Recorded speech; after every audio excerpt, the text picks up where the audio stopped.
please. Thank you and good morning. Morning. I should start with a small confession. Many years ago, Margaret Archer was my supervisor for my own doctorate, so obviously I agree with her. I'm going to talk today briefly about this large group of young people in developed countries who are regarded as right from having disabilities, being disabled, right through to having mild learning difficulties or being disruptive in schooling or having special educational needs, as the jargon goes now. Within developed countries, education systems have developed so that a large number of young people are regarded as having all these kind of labels.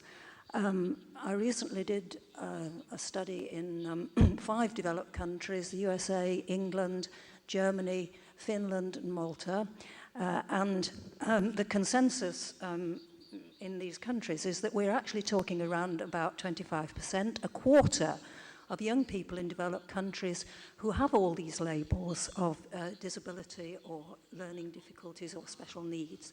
And there's a kind of whole industry has sprang up to as part of the systems to actually deal with these young people.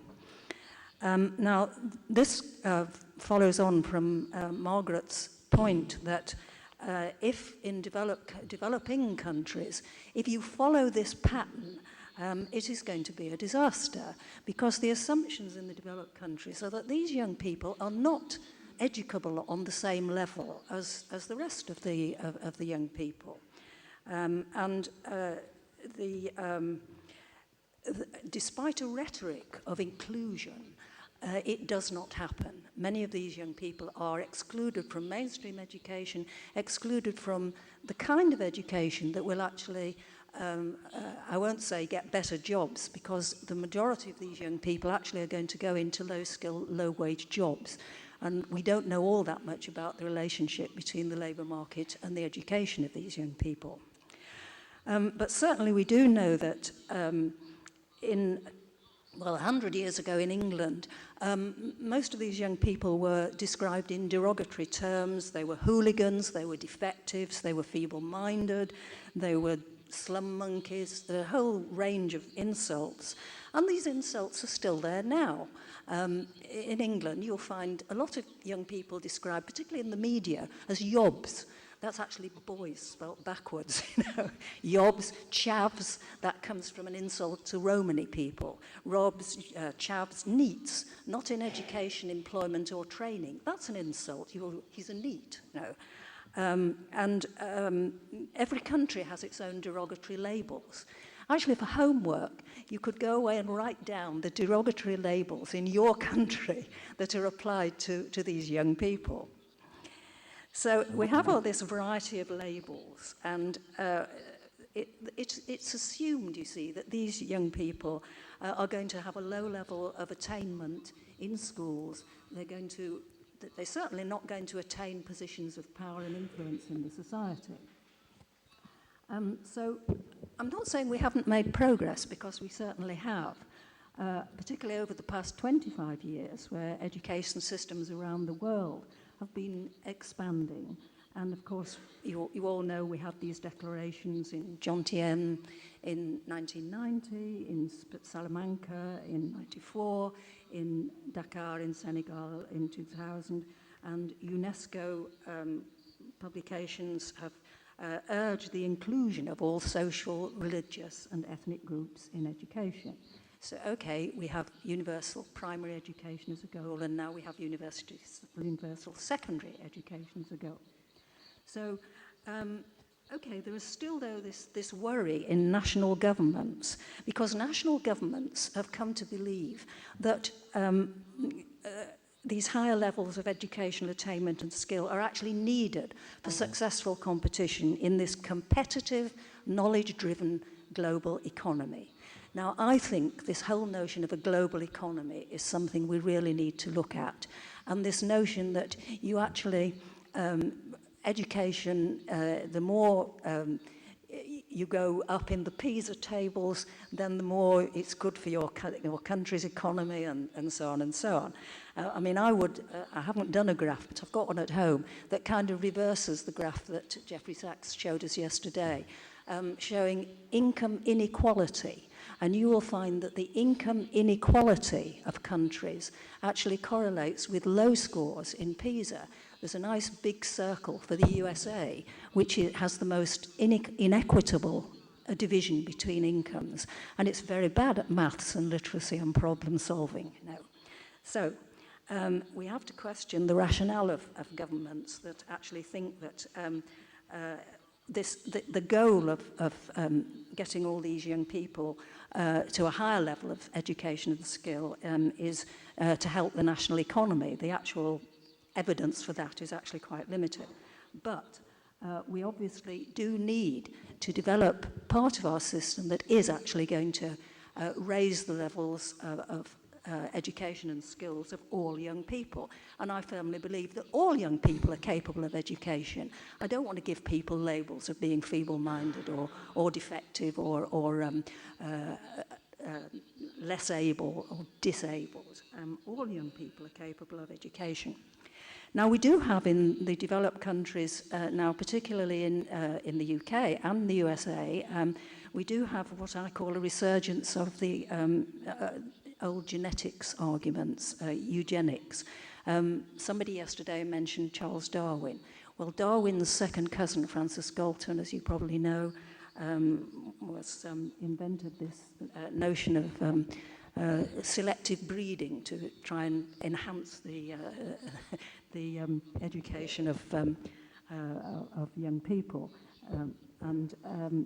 He worried that if you were defective, you were overbreeding, so the idea that you had to actually stop people from breeding, as it were, having children, if they were defects or delinquents or criminals or even unemployed. A lot of the early 19th century literature, early 20th century literature, actually labels you as a lower attainer and unemployed. That was a terrible thing. It wasn't actually the country's economy that needed redoing, it was the individual. But nevertheless, we have these terrible history of this, which went round to sterilisation of women. And incidentally, in Sweden, Social Democratic country, they actually carried on sterilising so-called feeble-minded women until 1975. So it wasn't just Nazi horrors that actually brought this notion of sterilisation, euthanasia.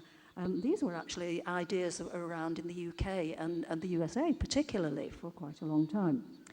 Okay, so we then had this notion of IQ being developed, and we had a guy called Cyril Burt in England and plenty of people in the USA developing the notion that you could take mental tests, and this would put you on a bell curve as who was at the low end and who was at the high end. And this notion of IQ, I think, is a pernicious idea that actually controls our education systems in the West. And I can see it now being taken over to developing countries, and I think it's very dangerous. To have a low IQ is kind of on a par with being godless. You know, you don't have religion, you've got a low IQ, oh dear, you know.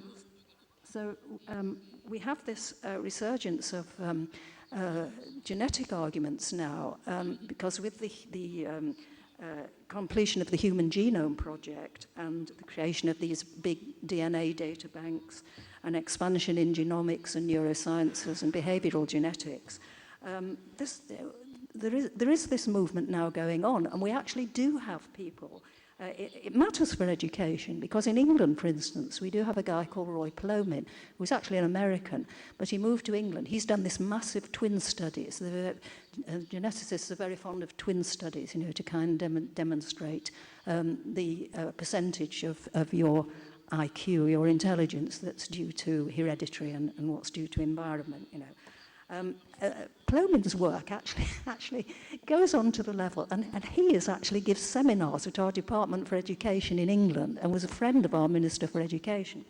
He's actually suggested that all children should have a learning chip in their arm after they'd have their IQ tested. So a teacher, you know, like a dog has a learning chip in it, has a chip in it to tell you whose dog it is when it gets lost. A learning chip for every child to say what its IQ is, and then have a particular kind of teaching. Now, this sounds ridiculous, but this is an idea that was seriously considered by our Department for Education. Similarly, there's also advances in genetics where this search for injecting human embryos with genes for enhanced cognitive ability. There are seriously people actually doing that. Are they trying to create a master race or whatever? Now, I think these are very dangerous notions that are around now in the West. But it all chimes in with this notion that sort of the political and general public beliefs that young people who are regarded as having learning difficulties or difficulties in school or who have lower attainers, they're a problem and they're likely to be a burden to the society. And apart from the fact that scientists need to consider the ethics of what they're doing, this belief is something that should not be translated as developing countries, you know, come about to develop their own education systems. Incidentally, technology is not all it's cracked up to be. Technology has really helped many people with severe physical or sensory disabilities in terms of using computers and aids and so on, and wheelchairs are fantastic now. But it can be dangerous in some ways. School in London, disadvantaged students, the school decided to give them all an iPad. So the kids all had an iPad, and then they took them home and sold them. So you have to be careful of what you do with your technology. Yeah. Now, I won't go on about the actual study that I did, but certainly I found that in England and the USA, particularly in the USA, the influence of race here is very important because there is this... USA is very strongly still influenced by the belief that racial minorities are likely to be less educable, and on balance they actually do receive a less they're potential lower attainers, and they receive a different kind of education. There is also a twist here because these systems have become so competitive in these countries, the Anglo-Saxon countries, then middle-class parents are now beginning to be quite worried that their children may not succeed, and they're beginning to demand special education services. I mean, the classic is dyslexia. I mean, I'm not saying that there isn't such a thing as dyslexia, difficulties with reading, but what it means is a lot of the middle classes, often using litigation. My child is go to law, you know, to get services for these children. But that does take away money and resources from the children that really need these things. In America, it was rather amusing to find that when I talked to people who were dealing with the children, school and college principals, administrators and teachers, they told me of a study that had been done. What were we preparing these young children for? And it was the 5 Fs. Food. This was people who were going to work in food outlets, restaurants and cafes and fast food joints. Filth. They were going to work in cleaning or offices or shops or streets. Folding. They were going to work in laundries, you know, doing work in laundries. Fetching. They were going to be messengers. And filing. They were going to do low office work, office skills. There were actually several others. Flowers was one. A lot of the girls who were lower attainers, they reckon, would go into flower shops and sell flowers. Well, California, though, has gone even one better. It's actually just passed a law removing money from lower attaining students before they can go into their community colleges, because the aim is to try and get everybody into a college. But in the USA, there is the school to prison pipeline, which you may have heard of, where low attaining dropouts from school often end up in prison. Increasingly, that's the same in the UK. Best country so far, of course, is Finland, that everybody looks at, and then some people say, well, it's a small country and so on, but it's an equitable country. They actually believe that the education system is there, so it doesn't transmit inequalities. Finland is a very positive country. I even went to Malta. It's nice doing your research in Malta. They actually have embraced the idea of a knowledge economy, and they have a smart city and lots of high-tech businesses there, which actually means 40% of young people in Malta leave school at 16, but there is work for them. They go into the hotels and the tourist industry and so on, because so many people visit the island of Malta. Oh, and they've got a very good college, if you ever want, in Malta, MCAS, the Malta College of Arts, Science and Technology, where they try and do vocational courses. Germany, much better in dealing with low-attaining young people. Not perfect, of course, but their apprenticeship system, their dual system is good, and so they're not too bad. The countries all differ, developed countries, in how they deal, but basically they all have structures that deal with low-attaining young people. And it's not the way that I want to see developing countries go, because I come back to this belief that all young people can be educated in a variety of ways, and we mustn't copy Western notions. Certainly, we have made progress, just to finish on a positive note. And I did find, talking to young people around in these countries, that some of them, although they'd been labelled with these low-attaining labels and various things, a lot of them were actually much more aware of the problems in the world, and they're more highly educated and supposedly higher attaining peers. For instance, when I talk to young people doing agricultural work, they were very aware of the problems of climate change and how agriculture was going to change, and could talk about it in ways that so-called higher attainers couldn't. We've got to stop insulting and being paternal or rude to young people who are lower attainers. Everybody is capable of education, and I want to see education systems improving in developed countries to actually make sure that these young people do get educated, but not with these insults and labels and paternalistic, or with these government notions of, if you gain, you're going to improve the national economy, we're going to have economic growth. I actually am very suspicious of economic growth too, but that's a whole other paper. Yeah. Thank you.